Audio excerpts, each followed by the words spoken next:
First of all, how did you get into making a mod for Arma? Like, So yeah, where were you at the time? Give me your humble story, your humble beginnings. okay, no. So I started off in Brazil. I was there for love, ended up getting divorced, and then was saving to come home. And I got back into gaming by finding the DayZ mod. I'd read some stuff on Reddit about it, and I thought, this sounds really cool. There's no rules, there's nothing, it's just survive. And I really liked that idea of it just a survival game. So I kind of fell in love with the DayZ mod and found a squad to play with, and that's how I kind of learnt about modding, because the DayZ mod was a mod, so I had a look at how it was made. Were you programming then? Not really. I was a web designer, photographer. I knew code just from using JavaScript and jQuery and stuff like that in websites, but I wasn't a coder. My code is terrible. Like, if people tell me to fix the game, if I try to fix the game, the servers would explode. Your computer would burn. So you were able to make it using the modding tools?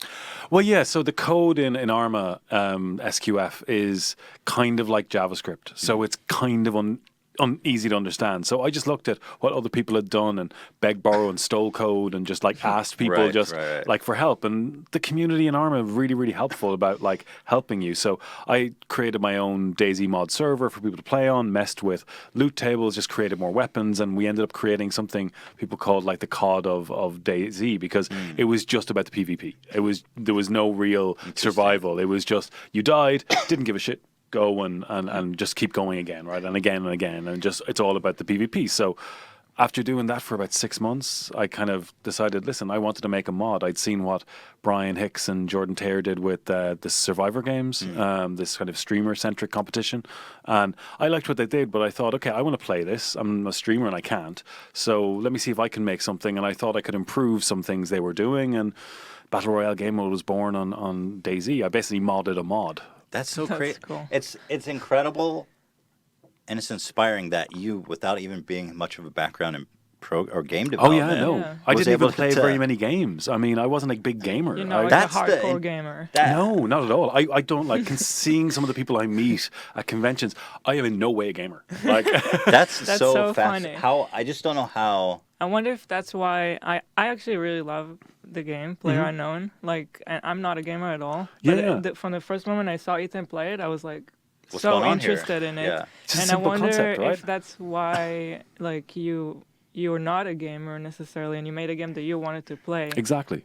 Yeah, that's what I think. Is like I didn't have rules of game design to follow. I didn't like when I first went to Bluehole. I had many arguments with JC, our lead game designer, because he was like, "But that's not the way I was taught to make games, or the way that they were taught to make games." And I was like, "But it's okay to break the rules here because people obviously enjoy it." And when I came to making it, it was very, especially the first one. If you complained it was too hard, I'd make it harder. It was like I didn't like easy games. I liked to be challenged, and I think the win rating in our game, the amount of times you win, is so much lower than every other game, but that's the joy of it, it is because it's tough. It's an easy concept, survive, right? And it's a tough game to master. So I think that's why it's been so popular, frustrating right? To play. Oh yeah. Oh my god, dude. I've clocked many hours.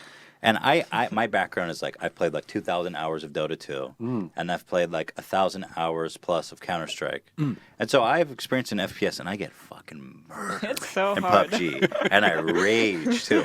But it's addictive; you can't stop. Because you start with nothing, right? Everyone gets the same story. chance. And it's funny. We had Dr. Disrespect on here.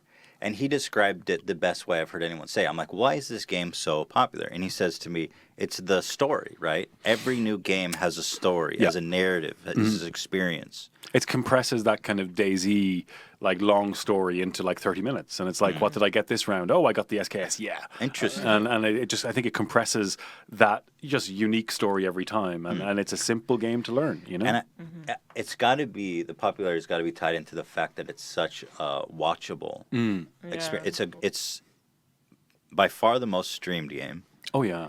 And it's really fun to watch, which is like if you compare it to something like Dota 2, even though I love the game, I can't watch it. I can't. Like I've been to league tournaments in Korea. I don't understand these games. Yeah, it's like unless you play, and especially Dota, like you see they have the noob stream, with commentators kind of going, well, this is why this is like this. Right. You have to have played like 1,000 hours just to understand what you're watching. Yeah, but and our game is simple to watch. You know, it's very easy to understand, and even like, you know, Disguised Toast, he's a Hearthstone player. He said even like when he's playing Hearthstone, his mother and sister have no clue, you know, have no interest. But when he's playing PUBG, they're like, oh, this is that's cool, powerful. right? You that know, and that's, I think again, it's the simplicity of the game. It's like, and it's just the randomness every time. You know, it's still not super random, but it is that it's a unique story every time. Sure. So when you started working on, or you had the idea to make this, was it like you saw it as a business opportunity that was there, or was it just a passion? Where you're like, hey, this is a great thing, I want to develop this. I wanted to make a game. I wanted to play. Like I wanted to play the Survivor games. I thought this is a really cool game mode, right? But because it was for streamers only, I couldn't play it. And I thought, okay, I want to just try this and then see if I can make a game mode that I can play with my friends. And if other people enjoy it, yay. But you know, if not, I still have a game mode I can play with my friends.